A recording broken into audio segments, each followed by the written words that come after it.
Hey Big Apple BBYO, my name is Isabella and I am your 47th Regional Mora and Mazkira, and today I'm going to show you how to make an event on Salesforce. So the first thing you should do obviously is log into Salesforce. This is the link on top. It's bbyo.mysite.com/s and then another slash. Um, and then once you log into your account, this is what your home screen should look like. So the first step to making an event is you click Manage Events here on the side.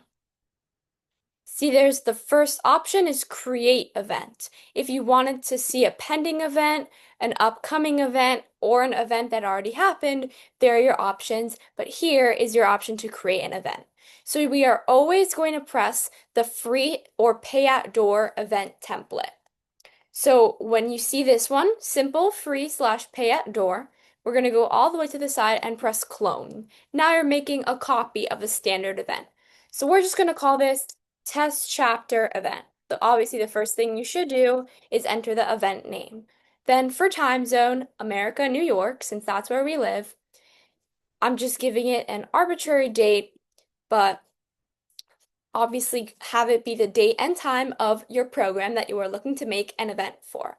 Next, event location. You don't need to specify your location on Salesforce if your venue has security, such as a temple that's known to have security, or a hotel or something like that, then it may be okay to put the name of the location. However, if you are meeting in a public space or in someone's home, then it is not a good idea to put your exact location. Keep that in mind as we go through this next step.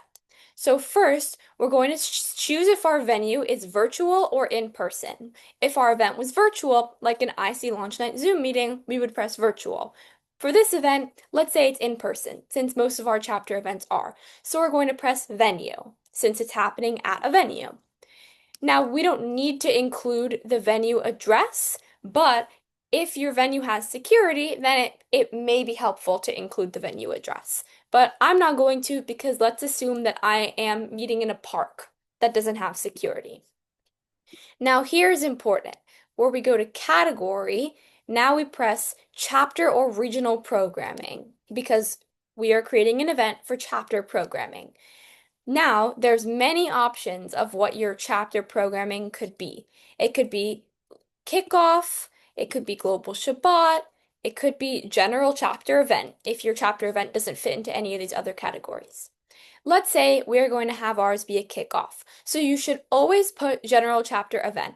If you would like to select one of these options, click this arrow up here that says move selection to chosen. Click on that and now it's here. Let's say this is also our spring kickoff. Now we're also going to press kickoff. So now anyone who sees this event will know that it's our chapter kickoff. And we see event regional, region Big Apple region. On your screen, it may say event chapter and then your chapter's name. It depends on what kind of access you have, but it doesn't matter as long as you see the correct chapter or region name listed on the bottom. Now we're going to press save. So our basic details are now saved. If you wanted to come back to this later, you could, but it's always good to do the whole link at the same time. So we're going to make the rest of it now. Now see here, we have more information, more specific information. So if you want, and you know your venue has security, you may put the venue name. Usually we do an abbreviation. I know Kala BBG and Leviticus AZA meet at Halls Hills Jewish Center, and they have security, so we could write HHJC, so that everyone in Kala knows we're going to Halls Hills Jewish Center. For chapters like Yala, who meet at multiple locations, this can be very helpful because people who are looking at the event on Salesforce can see where we're going today. So we could write EMJC. We could write BRJC. Wherever your chapter meets, put a name that people will be familiar with without including the full name of wherever you are going. Now here's the most important part, a description.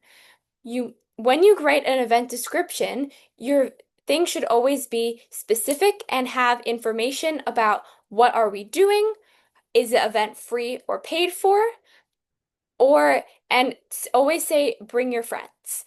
And you should say who is eligible to come to this event. I don't have an exact description for this event since it isn't a true chapter event, but another helpful feature you could do is you can also open Salesforce in another tab and you can look at a past event of your chapters to see what their description would be. Since my chapter hasn't had any events this year yet, since it's only September, I'll instead go to upcoming events, just so I can get an example of a description. This is my chapter's event today, so we're going to use this test description. See how it has, oops, come join Kala BBG for our first meeting. That is how you should always start yours. Come join East Midwood BBYO. Come join Bay Ridge BBYO, so that people know what they're looking at. Then you should say what is happening. We will be doing a series of icebreakers as well as eating ice cream at the end. Now, anyone who sees your event will know what they are signing up for. And then at the end, this is a great experience to get to know each other. Hope to see you all there, just to make it a little personal. At the end, you would press save to make sure that all your details get saved, and then you would press submit for approval. So now either your advisor or the regional staff can approve. You press yes, I'm ready to submit for approval, and now you must write something in this box, say this is a test event. Or you could say, here is Kala's link for this week. Anything like that. Let's put test event. Now you press submit, and it will come up as a pending event until it is approved.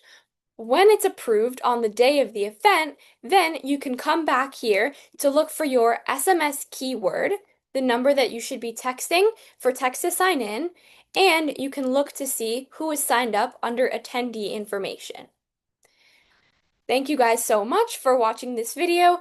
If you still need any help, please feel free to message me, Julia, DM Big Apple BBYO or BAR Maureen on Instagram, or email barmora48@gmail.com if you need any assistance with this.